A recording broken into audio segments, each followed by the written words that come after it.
मित्रों नमस्कार, आपका फिर स्वागत है। और आज हम बात करेंगे नंदिनी और अमूल की। अब आप सोच रहे होंगे कि ये नंदिनी कौन है और ये अमूल कौन है। दरअसल अमूल जो विश्व प्रसिद्ध दुग्ध उत्पादन एक कोऑपरेटिव है, जिसका दूध, घी और मक्खन जरूर आपने खाया होगा। और नंदिनी, इसका नाम उत्तर भारतीयों ने पहली बार जरूर सुना है, कम सुना है, लेकिन दक्षिण में खासकर कर्नाटक में ये भी अमूल का ही दूसरा रूप है। बहुत बड़ी दूध की कंपनी है। इन दोनों कंपनियों में रायबरेली के लिए एक राजनीतिक लड़ाई शुरू हो गई। वो राजनीतिक लड़ाई क्यों हुई? क्योंकि राज्य में चुनाव है और उस चुनाव में जो नंदिनी दूध उत्पादक हैं, करीब 24 लाख किसान हैं और वो वोकालिंगा हैं, यानी एक खास समुदाय से हैं। और उनके जो नेता हैं वो एच.डी. कुमारस्वामी हैं, एच.डी. देवेगौड़ा हैं और सिद्धरामैया हैं, डी शिवकुमार हैं। और वहाँ जो दबदबा है वो एच.डी. कुमारस्वामी का और कांग्रेस का है। बीजेपी का उस इलाके में उतना महत्व नहीं है। तो वे आरोप लग रहा है कि बीजेपी, गृह मंत्री अमित शाह और वहाँ की राज्य सरकार जो बीजेपी की है, वो जानबूझकर गुजरात की अमूल कंपनी को, अमूल कोऑपरेटिव को कर्नाटक में ला रही है और वहाँ से नंदिनी को नुकसान होगा। नंदिनी का जो प्रसार है वो रुकेगा। तो यहाँ झगड़ा है लोकल वर्सेस आउटसाइडर, यानी जो गुजराती है वो आउटसाइडर है, जो नंदिनी है वो लोकल है। जो वहाँ के होटल इंडस्ट्री है उन्होंने भी कह दिया कि हम नंदिनी का ही दूध लेंगे। ऐसे थोड़ी सी इसकी राजनीति को समझना जरूरी है। दरअसल कर्नाटक के चुनाव है और उस चुनाव में आपने देखा होगा कि बीजेपी ने 166 उम्मीदवारों की लिस्ट जारी कर दी है और बीजेपी आज अपनी लिस्ट जारी करने वाली है। जो बीजेपी का दबदबा है वो लिंगायतों में ज़्यादा है, क्योंकि उनका जो बीएस येदियुरप्पा है वो लिंगायत है और जो मुख्यमंत्री बासवराज बोम्मई है वो भी लिंगायत है।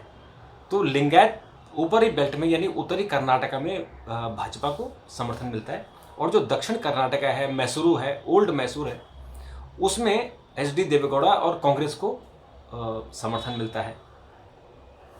तो चूँकि गुजरात की कंपनी, जो गुजरात की अमूल कोऑपरेटिव है, वो कर्नाटक में जाना चाहती है। वैसे सारे देश में ही अमूल जाती है, लेकिन कर्नाटक में नहीं था। तो दिसंबर में मांड्या में जब अमित शाह ने चुनाव प्रचार का अभियान किया था, तो वहीं उन्होंने अनाउंस कर दिया था कि अमूल भी कर्नाटक में आएगा और अमूल और नंदिनी दोनों मिलकर डिस्ट्रिक्ट वाइज और बल्कि नीचे स्तर पर अपने आउटलेट खोलेंगे और दोनों सहयोग से और जो कोऑपरेटिव मूवमेंट है उसको और आगे बढ़ाएंगे। उसके बाद 7 अप्रैल को अमूल ने भी घोषणा कर दी कि वो बेंगलुरु में दूध और दही बेचेगी। तो उसके बाद अब दोनों जगह से आंदोलन शुरू हो गया। आंदोलन इसलिए शुरू हुआ कि एक तो नंदिनी के कारण आंदोलन हो रहा है, दूसरा जो एच.डी. कुमारस्वामी हैं और कांग्रेस है, उन्होंने भाजपा पर आरोप लगाया कि वो जानबूझकर नंदिनी को, जो लोकल प्रोडक्ट है, उसको बर्बाद करना चाहती है। लेकिन आपको थोड़ा सा समझना पड़ेगा कि ये जो जो अमूल है वो बेसिकली ये Gujarat cooperative milk marketing federation की है और जो नंदिनी है वो Karnataka cooperative milk producer federation की है। तो दोनों कोऑपरेटिव है। जो अमूल है वो आपको पता ही है कि जब वो दूध क्रांति हुई थी, श्वेत क्रांति, तो उस वक्त जो हमारे एग्रीकल्चर साइंटिस्ट थे उन्होंने शुरुआत की थी और वो इतना बड़ा आंदोलन बन गया कि देश में जो दूध की कमी थी उसको पूरा कर गया। और जो नंदिनी की शुरुआत थी वो 2008 में बीएस येदियुरप्पा जब बीजेपी की सरकार थी तब उन्होंने शुरू की थी। तो उन्होंने कर्नाटक मिल्क प्रोड्यूसर फेडरेशन बनाया और वहाँ उन्होंने इस कोऑपरेटिव की स्थापना की और वहाँ दूध का प्रोडक्शन शुरू करके हो गया। अब उसमें जो अमूल है और नंदिनी है, उनमें दोनों में जमीन आसमान का फर्क है। हाँ, फर्क क्या है? उनकी प्राइसिंग को लेकर। जो आपकी अमूल है उसके रेट और जो नंदिनी है उसके रेट में बहुत फर्क है। क्यों फर्क है? क्योंकि नंदिनी को जो राज्य सरकार है वो मुआवजा या इंसेंटिव देती है। और आज की डेट में नंदनी को 1200 करोड़ रुपया सरकार देती है। अब इसका आप थोड़ा सा गणित समझिए कि जो नंदनी है उसका जो टोन्ड मिल्क है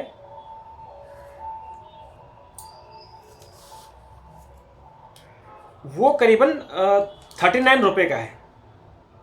39 रुपये का टोन्ड मिल्क है। और वही टोन्ड मिल्क जो अमूल का है वो 54 रुपये का है। और जो फुल स्क्रीम मिल्क है अमूल का वो 66 रुपये का है और नंदनी का 50 रुपये का है। इसी तरह से ही जो दूध है, जो दही है,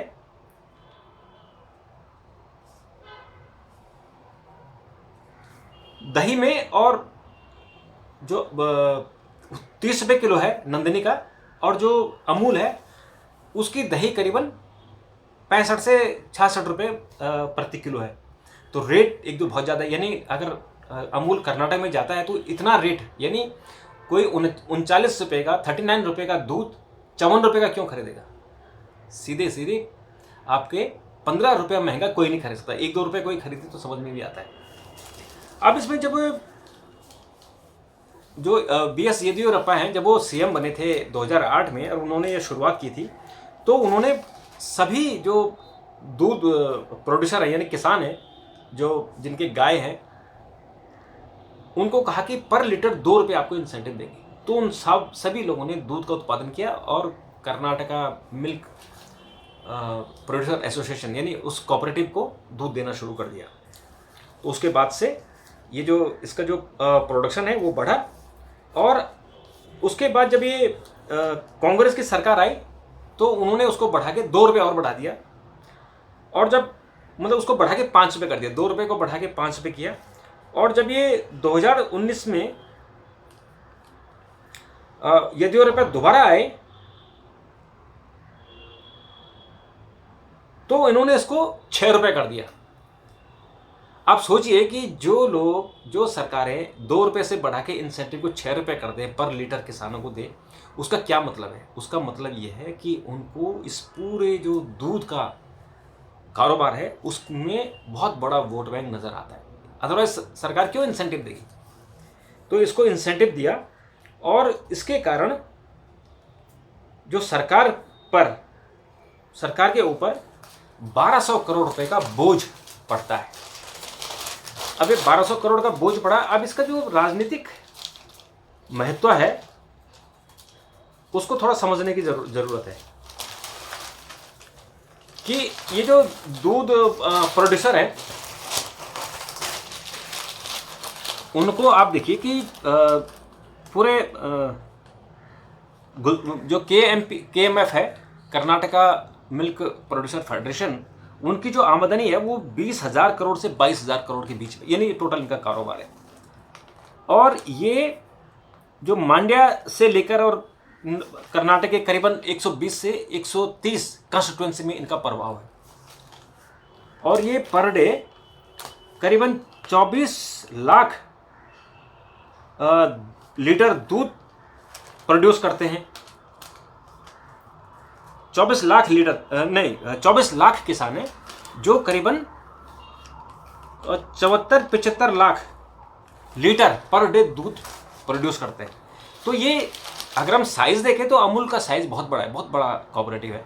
और कर्नाटक का हम देखें तो वो दक्षिण कर्नाटक तक सीमित है, 120 से 130 कंस्टिट्यूएंसी असेंबली तक। लेकिन उसका लोकल का ब्रांड है नंदिनी मंस, कर्नाटका का दूध। तो इस ब्रांड को ये इसमें राजनीतिक जो इमोशंस हैं जुड़ गया है कि ये हमारा लोकल प्रोडक्ट है और उस लोकल प्रोडक्ट को हम खराब नहीं होने देंगे। तो उसके लिए पूरी राजनीति, अब ये राजनीति का मुद्दा बन गया है। हम देखें कि ये जो दक्षिण का इलाका है, ओल्ड मैसूरू जिसको हम बोलते हैं, उसमें हम देखें तो 48 सीटें इस पर है। केवल ओल्ड मैसूरू की बात कर रहा हूँ। तो ओल्ड मैसूरू में इसमें 2018 में JDS को 25 सीटें मिली थी, कांग्रेस को 16 सीटें और बीजेपी को केवल 5 सीटें मिली थी।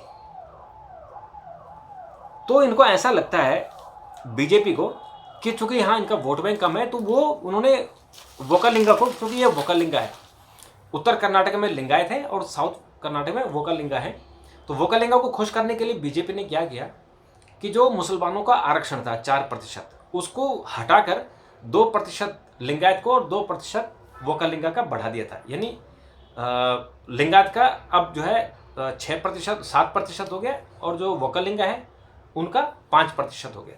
तो इनका वोट बैंक बहुत बड़ा है, तो इसलिए आरक्षण भी दिया गया। अब इसमें बीजेपी का वहाँ थोड़ा सा अच्छा होता, वहाँ अमित शाह ने रैली की थी, उसके बाद प्रधानमंत्री ने भी वहाँ रैली की। और जो कोलार क्षेत्र है, जिस कोलार क्षेत्र में कांग्रेस का अच्छा खासा महत्व है, क्योंकि अभी जैसे मैंने बताया कि वहाँ 48 में से 19 सीटें कांग्रेस के पास है, 25 सीटें जेडीएस के पास है। तो वहाँ कोलार वही जगह है जहाँ राहुल गांधी ने 2019 में भाषण दिया था, मोदी को चोर बोला था, और उसको 2 साल की सजा हुई है, लोकसभा की मेंबरशिप चली गई है। तो उसी कोलार में 16 अप्रैल को राहुल की फिर रैली होगी। तो उस रैली से पहले इस तरह से एक विवाद खड़ा किया ताकि राहुल वहाँ बोल सके कि गुजरात के लोग यहाँ अपना वर्चस्व किए हुए हैं, और जो लोकल ब्रांड है नंदिनी, उसको खराब करने के लिए, उसको नुकसान पहुंचाने के लिए यहाँ आ रहे हैं। तो वो भी एक चुनाव का मुद्दा बनेगा।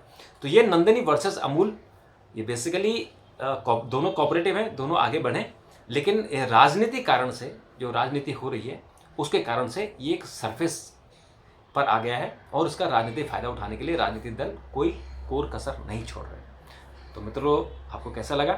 आप जरूर अपनी प्रतिक्रिया दीजिए, और अगर आपकी कोई सुझाव है तो जरूर दीजिए, मैं इंतज़ार करूँगा। तो ये नमस्कार, थैंक यू, धन्यवाद।